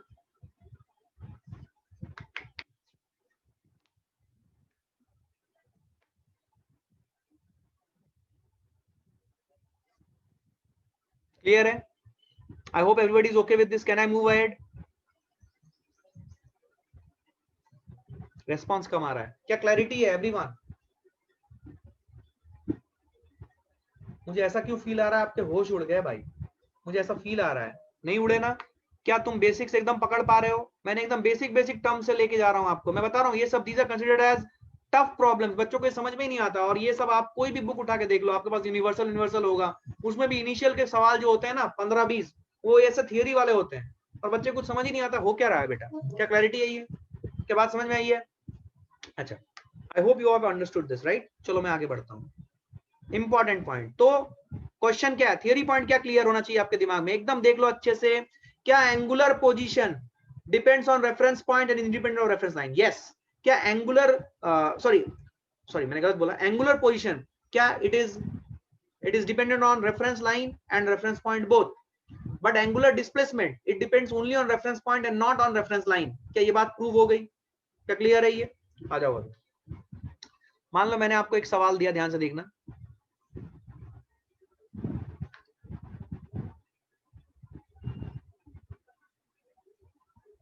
अच्छा, एंगुलर डिस्प्लेसमेंट की फील पता है क्या है? फील बताता हूं, डेफिनेशन तो साइड में रखो। एंगुलर डिस्प्लेसमेंट की फील क्या है? सुनना, एंगुलर डिस्प्लेसमेंट की फील है आपको अपनी गर्दन को कितना एंगल से घुमाना पड़ेगा उस ऑब्जेक्ट को देखने के लिए। जितने एंगल से घुमाना पड़ेगा वो है एंगुलर डिस्प्लेसमेंट। Feel I? जब भी एंगुलर डिस्प्लेसमेंट बोला जाए कि किसी भी चीज को देखने के लिए आपको अपनी गर्दन को कितने एंगल से घुमाना पड़ रहा है, जितने एंगल से घुमाना पड़ेगा आपको, वही एंगुलर डिस्प्लेसमेंट है। क्या मेरी बात समझ में आ रही है? ये फील वाली डेफिनेशन है, याद रहेगी, कभी भी भूलना मत। एंगुलर डिस्प्लेसमेंट जब भी बोले तो समझ लो कि आपको अपनी गर्दन को कितने एंगल से घुमानी पड़ रही है to look at the object. Object जब अपने पाथ में जा रहा है तो आपको अपनी गर्दन कितने एंगल से घुमानी पड़ रही है उस ऑब्जेक्ट को पूरा देखने के लिए जब वो उसके पाथ में घूम रहा है। तो जो जितने एंगल से आप अपने गर्दन को घुमाओगे वही एंगुलर डिस्प्लेसमेंट है। क्या चमका है? अरे फील बता रहा हूँ भाई, याद रहेगा। बोल चमका की नहीं? क्या क्लैरिटी है? याद रहेगा? अब सुन ध्यान से, यहाँ पे तेरे सामने एक सवाल है, देख ध्यान से। मान ले ये पॉइंट P है, ये पॉइंट Q है, ये डायमीटर बना रहा हूं मैं, 2 डायमीटर बना रहा हूं, ठीक है। ये पॉइंट R है, ये पॉइंट S है, ठीक है। मान ले मैंने P को रेफरेंस पॉइंट बनाया है, ठीक है। P को रेफरेंस पॉइंट बनाया है तो आपको बताना है, अगर मैं P को रेफरेंस पॉइंट बनाता हूं, ठीक है, and object is located at, ये P यहाँ पे ऑब्जर्वर है और ऑब्जेक्ट जो है वो यहाँ पे है। ऑब्जेक्ट S से मूव करता हुआ R तक जा रहा है, ठीक है। तो आपको बताना है what is angular displacement, angular displacement for P if object moves from कहां से कहां, S to R। बोल, बता सकता है? बता सकता है? What is the angular displacement for P if object moves from S to R? सब डायमीटर के पॉइंट से। Very good. देख, क्या ये सबको चमका है? देख, बहुत से लोग जवाब नहीं दे पा रहे हो, समझ ही नहीं पा रहे हो क्वेश्चन। मतलब मेरा जो अंदाजा था बिल्कुल सही निकला है, आपके थियरी के कॉन्सेप्ट क्लियर नहीं है। ध्यान सुन, तो क्या ये मेरा इनिशियल पोजीशन था, क्या ये मेरा फाइनल पोजीशन है? ध्यान सुनना, तो इनिशियल से फाइनल पोजीशन, अपने आप को पी पे रखो और गर्दन घुमाओ पूरा देखने के लिए। कितना गर्दन घुमाना पड़ रहा है आपको? क्या आपके गर्दन इनिशियली, आपका गर्दन, आपका जो आई साइट है, क्या आपका आई साइट इस लेवल पे इनिशियली? ये आपका चश्मा है, ठीक है, यहाँ पे। और फाइनली क्या आपका आई साइट ये लेवल पे पहुंच गया है? तो आपको अपने गर्दन को कितने एंगल से घुमाना पड़ा?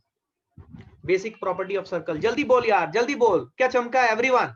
कितने से? π/2। Very good, π/2 is the correct answer, बिल्कुल सही, बैंग ऑन। क्या क्लैरिटी है ये? तो एंगुलर डिस्प्लेसमेंट कितना है? π/2, बिल्कुल सही। अब ध्यान सुनना, अगर मैं P को, ऑब्जर्वर को यहां से उठा के यहां डाल दूं, सुनना ध्यान से, तेरे को एकदम फील आ जाएगी, एकदम कॉन्सेप्चुअल क्वेश्चन है। अगर मैं ऑब्जर्वर को P से मूव करा के इस पॉइंट पे ले आता हूं, ऑब्जर्वर अभी सेकंड केस में यहां पे आ गया। नेक्स्ट बताना है तेरे को, angular displacement for P if object moves from S to R। बोल, बोल जल्दी, खटाक से बोल। बिल्कुल सही, एकदम सही। अब इनिशियल और फाइनल पोजीशन में जो घूमेगा, आपको दिख रहा होगा कि इसका जो आई का लेवल है, इसका आई का लेवल ऐसा रहेगा, ये सर है इसका, ये इसका चश्मा है, चश्मा लगा हुआ है, यहाँ पे रहेगा। और फिर फाइनली ये इसका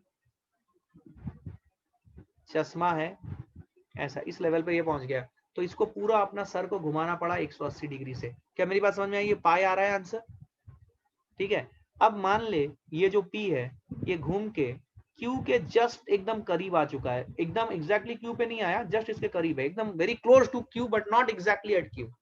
अब यहाँ पे जब ऑब्जर्वर आ गया, फिर से बताता हूं angular displacement in third case. ये केस 1 है, ये केस 2 है और ये केस 3 है। केस 3 में क्या होगा बोल? एंगुलर डिस्प्लेसमेंट कॉन्सेप्चुअल सवाल है। For P if object moves from S to R, बोल, in the direction shown।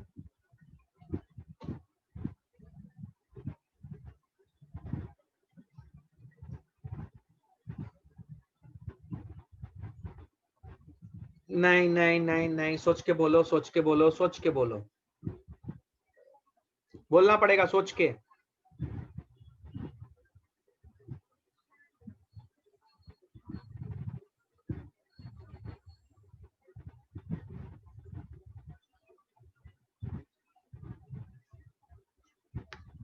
सही से बोलना। 270 इज द करेक्ट आंसर, बिल्कुल सही, बिल्कुल सही। 270 is the absolutely correct answer. ये देखोगे अगर तुम ध्यान से, तुमको समझ में आ जाएगी बात। मैं यहाँ पे लाइन ड्रॉ करके दिखा रहा हूं। ये देख चमका है, कह रहे हैं। तो अभी तेरा आई लेवल जो है, पहले इनिशियली इस तरफ आई लेवल रहेगा, गर्दन का लेवल, फाइनली गर्दन का लेवल इस तरफ चला जाएगा। लेकिन अब बिकॉज ऑब्जेक्ट ऐसे घूम रहा है तो गर्दन ऐसे घूमेगी ऑब्जेक्ट को ट्रैक करने के लिए, क्योंकि यहाँ पे कंफ्यूजन ऐसे आता है कि घुमाए कैसे गर्दन को। समझ में आया तो इनिशियल फाइनल पोजीशन है, क्या गर्दन को ऐसे घुमाए, सुनना ध्यान से, यहीं पे गड़बड़ होता है। क्या गर्दन को ऐसे घुमाए जो पर्पल कलर के लाइन से बनाया है, या फिर गर्दन को उल्टे डायरेक्शन में घुमाए। गर्दन को कैसे घुमाएंगे, जैसा ऑब्जेक्ट जा रहा है, ऑब्जेक्ट को ट्रैक करना है ना, तो ऑब्जेक्ट को ट्रैक करने के लिए आपको गर्दन ऐसे घुमानी पड़ेगी। तो ये एंगल है आपका, तो this angle will be how much, 270 degree approximate. क्या मेरी बात समझ में आई है? बोलो भाई, क्या क्लैरिटी यही है? This is a nice question everyone. Clear है ये? क्लियर है ये? यार रेस्पॉन्स कम आ रहा है, बोलो भाइयों क्लियर है? क्या तुम लोग मेरे साथ हो? बोलना पड़ेगा। क्या क्लियर है एवरीवन? पक्का 100%? Very good, very good. अब सुनो ध्यान से, देखते कुछ समझ में आएगी बात। अब मैं यहाँ पे कुछ कुछ इंपॉर्टेंट स्टेटमेंट लिखता हूँ जो कि एग्जाम पॉइंट ऑफ व्यू से इंपॉर्टेंट, थियोरी पर्सपेक्टिव से इंपॉर्टेंट है। पीपल आर डिस्कसिंग, सुनो ध्यान से, थियोरी पॉइंट से ये इंपॉर्टेंट है, सुनना ध्यान से। पार्टिकल और body must move in a circle for angular displacement.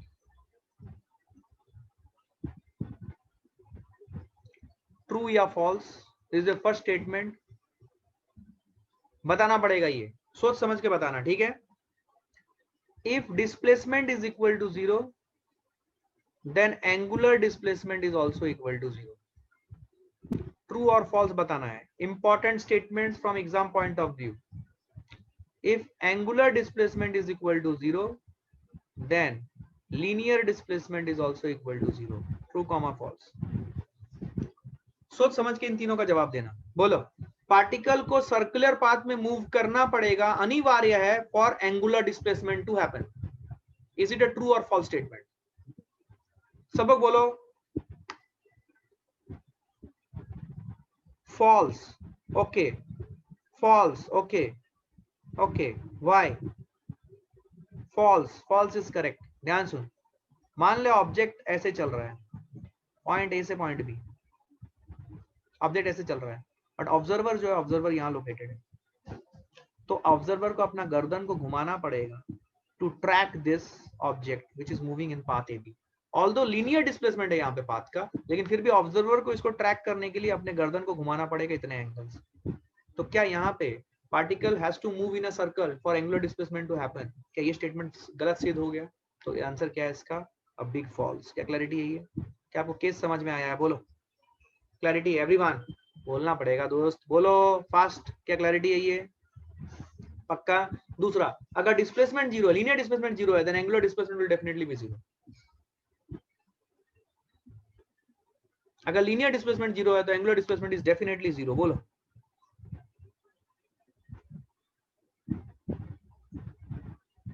सोच समझ के बोलो।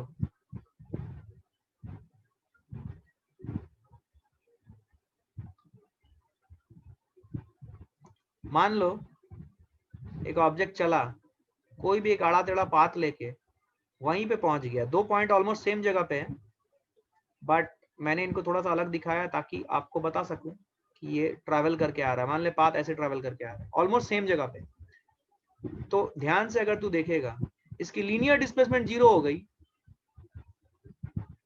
But angular displacement is 2 pi, 360 degree almost. क्या क्लैरिटी यही है? क्या मेरी बात समझ में आ रही है? So this is also false. क्या आपको समझ में आ रहा है? ये सब ऑब्जेक्टिव के क्वेश्चंस में आएंगे दोस्तों। क्या क्लैरिटी यही है? थर्ड क्वेश्चन बोलो, थर्ड क्वेश्चन का जवाब दो। अगर डेल्टा थीटा 0 है, द डिस्प्लेसमेंट इज 0। अगर डेल्टा थीटा 0 है, देन डिस्प्लेसमेंट इज 0।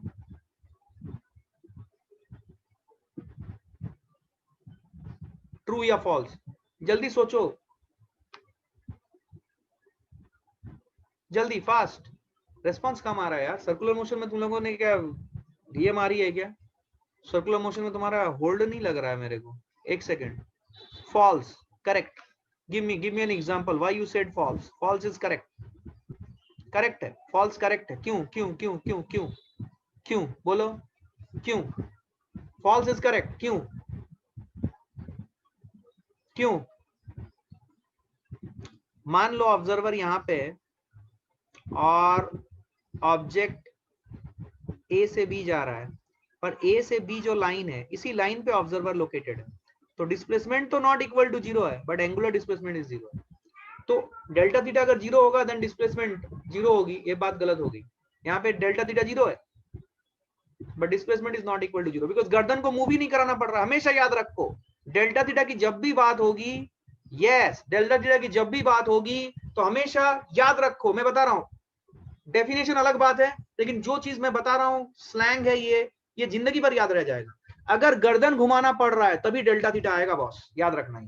क्लैरिटी है? अगर गर्दन घुमाने की जरूरत नहीं पड़ रही है तो डेल्टा थीटा नहीं आएगी। क्या क्लियर है ये everyone? Did you understand this? क्या पक्का क्लैरिटी है? बोलो पक्का 100%? कोई डाउट, कोई confusion? Just a moment, there is one call I think. ठीक है कोई बात नहीं, छोड़ो। हाँ बोलो, क्या क्लैरिटी है ये? Everyone is okay with this? पक्का? ओके।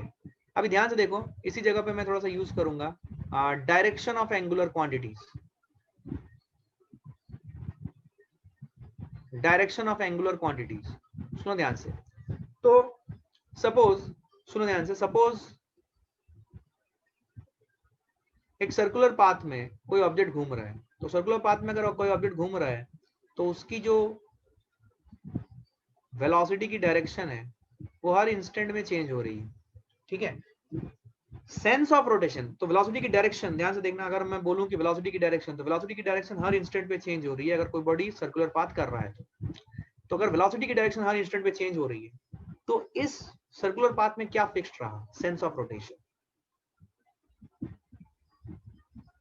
क्या हम बोलेंगे सेंस ऑफ रोटेशन इसका क्लॉकवाइज मोशन, और अगर उल्टे डायरेक्शन में घूम रहा था तो sense of rotation anti clockwise. तो sense of rotation will remain fixed, but अगर हम वेलोसिटी वेक्टर की डायरेक्शन रिप्रेजेंट करने जाएं तो ये हर इंस्टेंट पे बदल रही है, समझने वाली चीज है। तो कभी भी एंगुलर क्वांटिटीज की डायरेक्शन इधर क्लॉकवाइज एंटी क्लॉकवाइज से देते हैं। इससे भी एक और बेहतर चीज होता है, वो क्या होता है कि आप अगर अपने फिंगर के कर्ल को, आप सबको पता है वेक्टर्स भी आपने क्रॉस प्रोडक्ट पढ़ा हुआ है, आप सबको पता है, और प्लस आप लोगों ने राइट हैंड रूल आपने बहुत ज्यादा यूज किया हुआ है मैग्नेटिज्म, ठीक है।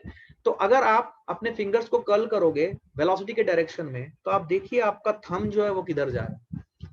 ये जो रिप्रेजेंटेशन है, this representation is also unique, because कोई भी बच्चा अगर अपने राइट हैंड के फिंगर्स को कर्ल करेगा तो उसको अपना थंब एक ही डायरेक्शन में जाता हुआ दिखाई देगा। तो क्लॉकवाइज रोटेशन को सुनना ध्यान से, क्लॉकवाइज रोटेशन को ऐसे भी रिप्रेजेंट करते हैं। क्लॉकवाइज रोटेशन जो एंगुलर क्वांटिटीज है, तो एंगुलर वेलोसिटी जो है उसकी डायरेक्शन क्या बोलेंगे? क्लॉकवाइज बोलेंगे, या फिर वो बोलेंगे इनसाइड द बोर्ड। जो एंगुलर वेलोसिटी, एंगुलर डिस्प्लेसमेंट की डायरेक्शन है वो इनसाइड द बोर्ड है। इनसाइड द बोर्ड क्यों? क्योंकि आपने पार्टिकल जैसे जा रहा है उसके डायरेक्शन में आपने अपने फिंगर्स को कर्ल किया, राइट हैंड को कर्ल किया, और आपका थंब जिधर जा रहा है that will represent the direction of that angular quantity. तो वो क्लॉकवाइज को आप क्रॉस से भी रिप्रेजेंट करते हो और एंटी क्लॉकवाइज को आप डॉट से भी रिप्रेजेंट करते हो। क्या मेरी बात समझ में आई? ऐसे घुमाओ फिंगर्स को कर्ल करो एंटी क्लॉकवाइज के लिए, तो आपकी तरफ आ रहा है, आपकी तरफ आ रहा है मतलब ये बोर्ड के बाहर आ रहा है, बोर्ड के बाहर आ रहा है तो डॉट आता है। आपको पता है डॉट क्रॉस, ये बेसिक बात आपको पता है। I hope you are understanding this. क्या क्लैरिटी यही है? किसी को अगर ये नहीं पता है तो ये नोट कर ले, क्लॉकवाइज डायरेक्शन क्रॉस से, एंटी क्लॉकवाइज डॉट से रिप्रेजेंट होता है। रटना नहीं है, समझना है, इसलिए मैंने आपको राइट हैंड का रूल बता दिया है। क्या क्लैरिटी यही? तो ऐसे हम कुछ एंगुलर क्वांटिटीज को डिफाइन कर सकते हैं। क्या मेरी बात समझ में आ रही है एवरीवन? एवरीवन क्लियर है ये? पक्का? नोट करो ये सब पॉइंट्स को, फास्ट फास्ट नोट करो everyone, note it down fast.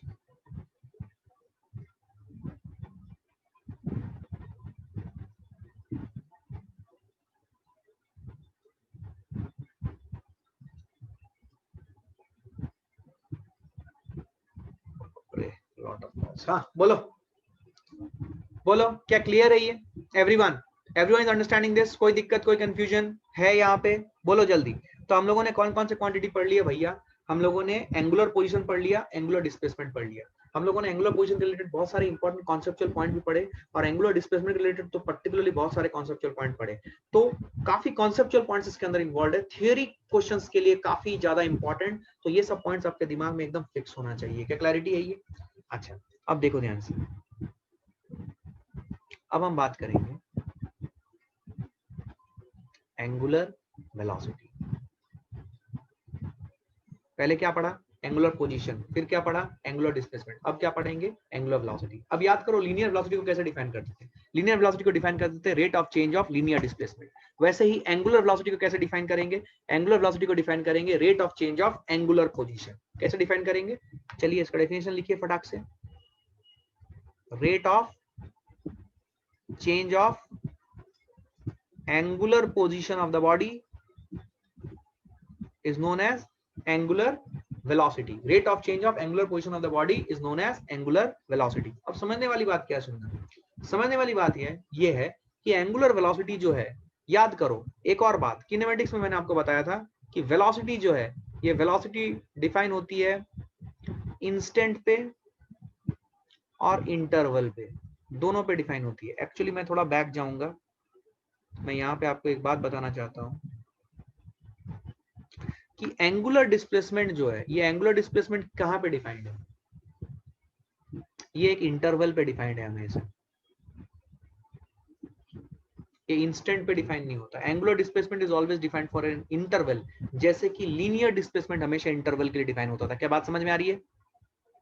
Response नहीं आ रहा। क्या बात समझ में आ रही है? लीनियर डिस्प्लेसमेंट हमेशा इंटरवल के लिए डिफाइन होता था। और याद करो पोजीशन जो होती थी,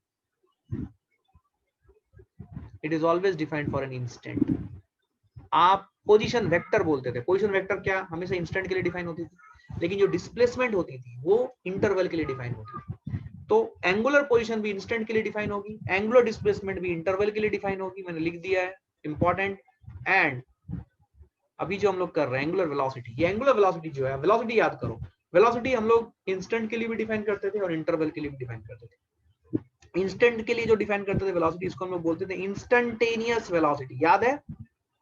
इंस्टेंटेनियस वेलोसिटी बोलते थे। और जो इंटरवल के लिए डिफाइन करते थे उसको क्या बोलते थे? Average velocity. क्या मैं समझा पा रहा हूं? जो इंटरवल के लिए डिफाइन करते थे उसको क्या बोलते थे? Average velocity. और इंस्टेंट के लिए जो डिफाइन करते थे उसको क्या बोलते थे? Instantaneous velocity. Are you able to understand? Are you able to cope up with the pace? क्या पेस सही है? आज रेस्पॉन्स कम आ रहा है। क्या सर्कुलर मोशन आपका एकदम गया हुआ है, गया गुजरा है सर्कुलर मोशन? क्या तुम्हें समझ कुछ भी नहीं आ रहा है? क्या लीनियर किनेमेटिक्स का याद है? मैंने बताया था velocity is defined for an interval as well as an instant. ये कॉन्सेप्ट की बात है, ठीक है? आपसे जो जो पॉइंट मैं बता रहा हूँ, इसमें से सवाल आ सकते हैं, तो प्लीज बी वेरी क्लियर। तो अगर वेलोसिटी डिफाइंड होगा इंस्टेंट के लिए और इंटरवल के लिए, तो एंगुलर वेलोसिटी भी similarly can be defined for an instant and for an interval. तो एंगुलर वेलोसिटी जो इंस्टेंट के लिए डिफाइन होती है उसको हम लोग बोलते हैं इंस्टेंटेनियस एंगुलर वेलोसिटी। तो इंस्टेंटेनियस एंगुलर वेलोसिटी जो होता है, इसको हम लोग रिप्रेजेंट करते हैं ओमेगा से, and that is given by D theta by d T. ठीक है? दूसरा है average angular velocity. Important conceptual है, मैं बता रहा हूं, इसमें से आपको बहुत सारी क्लैरिटी आएगी। अरे यार बात तो सही है साला, यही सब सवाल में हम लोग फंसते थे, आपको फील भी आ जाएगी। देख, इंस्टेंटेनियस एंगुलर वेलोसिटी जो ओमेगा है वो होगा, डिफाइन होगा D theta by d T, लेकिन एवरेज एंगुलर वेलोसिटी जो है उसको ऐसे रिप्रेजेंट करते हैं omega, this will be given by delta theta by delta T. तो ये omega D theta by d T जो है, this is the slope of tangent. Geometrical meaning याद करो, slope of tangent of theta t curve. Theta t curve, theta को y axis पे रखो, time को x एक्सिस पे रखो, तो थीटा टी का कर्व जो होगा वो किसी भी पॉइंट पे अगर तुम टेंजेंट खींचो उस थीटा टी कर्व के ऊपर, that will give you d theta by d t, which is instantaneous angular velocity. And delta theta by delta t, as the name suggest, this is the slope of, कोई बता सकता है क्या है ये? This is the slope of secant of theta t curve. आपको समझ में आ रहा है मैं क्या बोल रहा हूँ? मान लो ग्राफ ऐसा है, तो किसी पॉइंट पे अगर आपने टेंजेंट खींचा तो इसको हम लोग बोलते हैं slope of tangent of theta t curve. और अगर आपने ऐसा 2 पॉइंट लिया, इनको ज्वाइन किया, तो ये हो जाएगा स्लोप ऑफ सीकेंट। क्या मेरी बात समझ में आ रही है? तो जो इंस्टेंटेनियस एंगुलर वेलोसिटी ओमेगा है, that is given as slope of the tangent of theta t curve. Tangent slope, जो टेंजेंट होगा थीटा टी कर्व के ऊपर किसी भी पॉइंट पे, उस टेंजेंट का जो स्लोप होगा, that will be the slope of that would be giving you d theta by dt, which is omega, which is instantaneous angular velocity। और एवरेज एंगुलर वेलोसिटी को, ओमेगा को हमेशा ट्रायंगुलर ब्रैकेट के अंदर रखते हैं, that is delta theta by delta T, which is slope of the secant of theta t curve. क्या मेरी बात समझ में आई है? Slope of the secant of theta t curve. क्या क्लैरिटी है ये एवरीवन? अच्छा, दूसरी बात, अब ध्यान सुनो, बहुत इंपॉर्टेंट चीज है। ये जो ओमेगा डी थीटा जो है, ये एक वेक्टर है, and that's why omega is a vector quantity।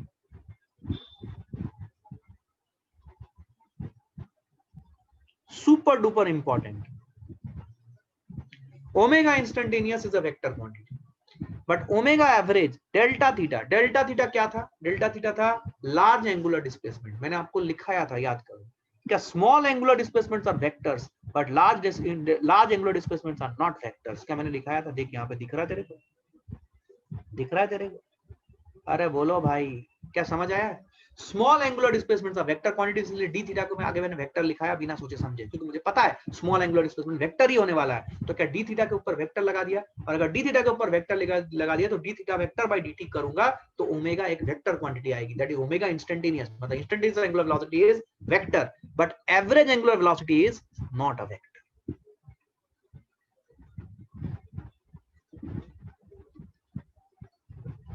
Very important, omega average is not a vector, but omega instantaneous is a vector. क्या याद रहेगा दोस्तों? क्या याद रहेगा? आज रेस्पॉन्स बहुत कम है, मुझे लग रहा है कि तुम लोगों का ये चैप्टर अच्छा नहीं है। क्या क्लैरिटी है एवरीवन? क्या large angular displacements are not vectors, हम ये पढ़े थे, तो इसीलिए ओमेगा एवरेज वेक्टर नहीं होगा, बट ओमेगा इंस्टेंटेनियस वेक्टर होगा। क्या मेरी बात समझ में आई है? ठीक है, क्लैरिटी है ये? ओके, तो omega instantaneous is a vector quantity, omega average is not a vector quantity. क्या मेरी बात समझ में आई है? तो omega instantaneous angular velocity and average angular velocity, दोनों के बारे में आपको जितनी जानकारी थी सब मिल गई। डेल्टा थीटा क्यों वेक्टर नहीं है आपको समझ में आया? Because we are talking about large angular displacement, and large angular displacement मैंने आपको बोला था, रट लो, large angular displacements are not vector quantities. क्या मेरी बात समझ में आई है? So this is what we are having. तो instantaneous angular velocity is a vector quantity, but average angular velocity is not a vector quantity. क्या मेरी बात समझ में आई है? क्या क्लैरिटी आई है? सब लोग बोलोगे?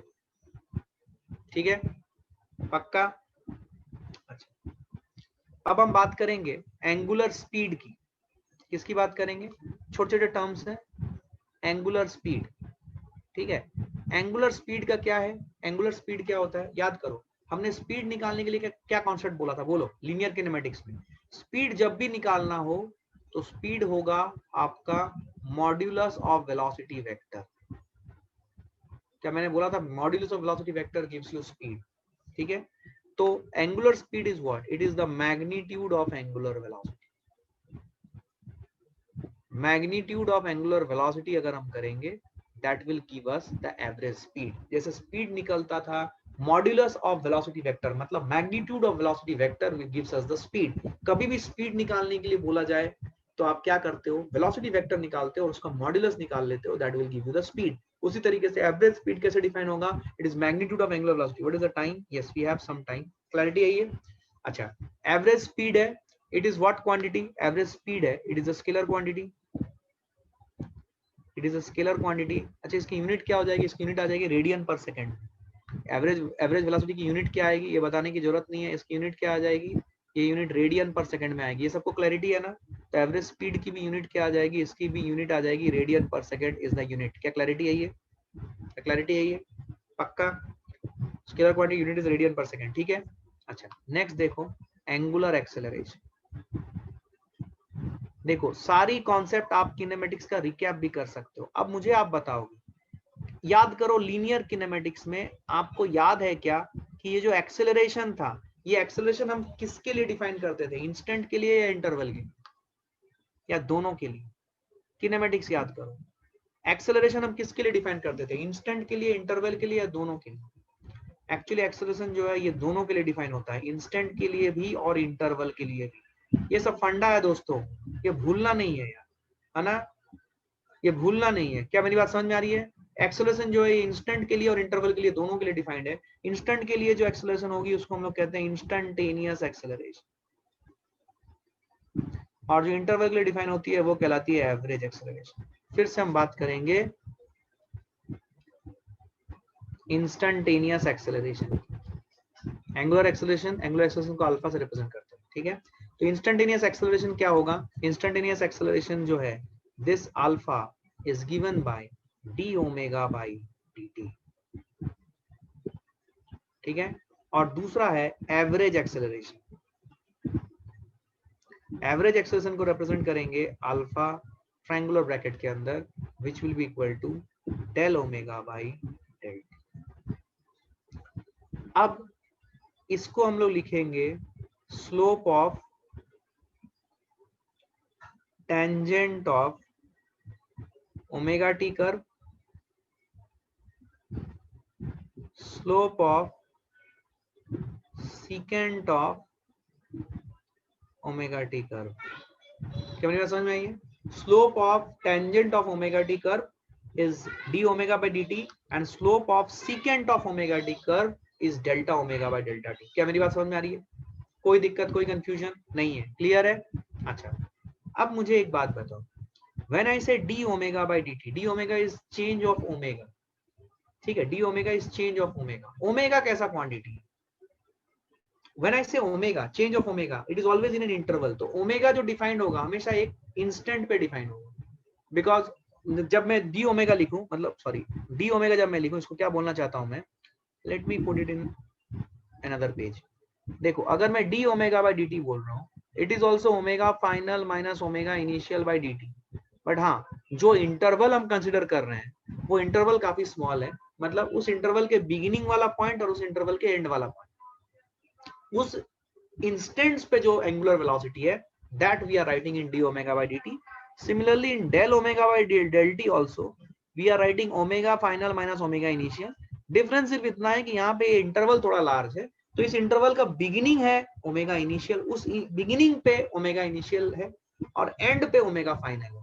तो ये जो न्यूमरेटर में आपका omega final minus omega initial आ रहा है, दोनों ही केस में अगर आप देखोगे ध्यान से तो आपका दिमाग चमकेगा कि these are omega at instants only। क्या आपको ये बात समझ में आएगी? क्या आपको ये बात समझ में आएगी? सब लोग बोलो, क्या ये समझ में आएगी बात? So when I say d omega by dt, d omega is what? Change in omega. Change in omega is omega final minus omega initial by dt. dt क्या मतलब है? Small amount of time. Like suppose 0.001 second, तो 0.001 second कहीं से तो start होगा, 2 second से 2.001 second, तो 2 सेकेंड पे जो ओमेगा है वो ओमेगा इनिशियल है, 2.0001 सेकेंड पे जो ओमेगा है वो ओमेगा फाइनल है। तो क्या ओमेगा जो डिफाइंड है, भले इंटरवल बहुत छोटा हो, लेकिन क्या ओमेगा डिफाइंड है इंस्टेंट्स के लिए? तो इसीलिए omega final minus omega initial जो हम कर रहे हैं दोनों केस में, क्या ये वेक्टर्स? तो इसीलिए instantaneous angular acceleration is a vector quantity. बहुत मजेदार चीज है यार, ये बच्चों को समझ में नहीं आता, बच्चे रटते हैं। अगर आपने समझ के रट लिया तो आपको जिंदगी भर याद रहेगा। क्या आप अभी अपना अकल लगा बता सकते हो कि एवरेज एक्सेलरेशन भी कैसा क्वांटिटी होगा, स्केलर या vector? Let me help you out. क्या होगा एवरेज एंगुलर एक्सेलरेशन? ये स्केलर होगा या वेक्टर होगा? What is the time? ये स्केलर होगा या वेक्टर होगा? बोलो बोलो, तुम बता सकते हो, जल्दी बताओ। इंस्टेंटेनियस एंगुलर एक्सेलरेशन तो वेक्टर है, वो समझ में आ गया। एवरेज एंगुलर एक्सेलरेशन क्या है, वेक्टर है या स्केलर है? It's a vector quantity. Very good, it's also a vector quantity. ये समझने वाली चीज है बॉस। यहाँ पे बच्चा मार खा जाता है, बच्चा बोलता है अच्छा एवरेज वेलोसिटी तो, एवरेज एंगुलर वेलोसिटी तो वेक्टर नहीं था, तो एवरेज एंगुलर एक्सेलरेशन भी वेक्टर नहीं होगा। लेकिन है एवरेज एंगुलर एक्सेलरेशन वेक्टर, और लेकिन एवरेज एंगुलर वेलोसिटी वेक्टर नहीं है। क्या मेरी बात समझ आई? क्या क्लैरिटी है? क्या क्लियर है? बोलो भाइयों, क्लियर है everyone? Friends, is this point clear to everyone?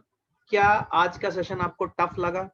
अगर आपको टफ लगा है तो ये सारे थियरी पॉइंट्स आपके लिए बहुत इंपॉर्टेंट है, शायद आपको पता नहीं होगा, इसीलिए आपने पहली बार सुना होगा, इसलिए आपको टफ लगा।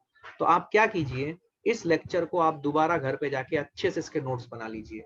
जितने पॉइंट मैंने बताए, reference point, reference line, position, गर्दन घुमाना, angular velocity, average angular velocity, angular acceleration, average angular acceleration, position, angular position, position, angular position, displacement, angular displacement, जितनी भी चीजें बताइए। क्या लीनियर डिस्प्लेसमेंट होने से एंगुलर डिस्प्लेसमेंट भी जीरो होगा? क्या एंगुलर डिस्प्लेसमेंट अगर जीरो है तो लीनियर डिस्प्लेसमेंट भी जीरो होगा? ये सब रिलेशनशिप आपके दिमाग में क्लियर होना चाहिए। ये सब क्लियर होने के बाद हमारा किनेमेटिक स्ट्रांग हो जाएगा। इसमें थियरी के क्वेश्चन आए तब भी बना पाओगे, और न्यूमेरिकल का आए तो वो तो बना ही लोगे, कल के सेशन में वो आपको समझ में आ जाएगी। क्या क्लैरिटी है? क्या समझ आया है? Fine, thank you very much guys. So I will stop here today. Thanks a lot. Thanks for your time. I hope you learned a lot today. I'm stopping the recording here. We will meet tomorrow at the same time.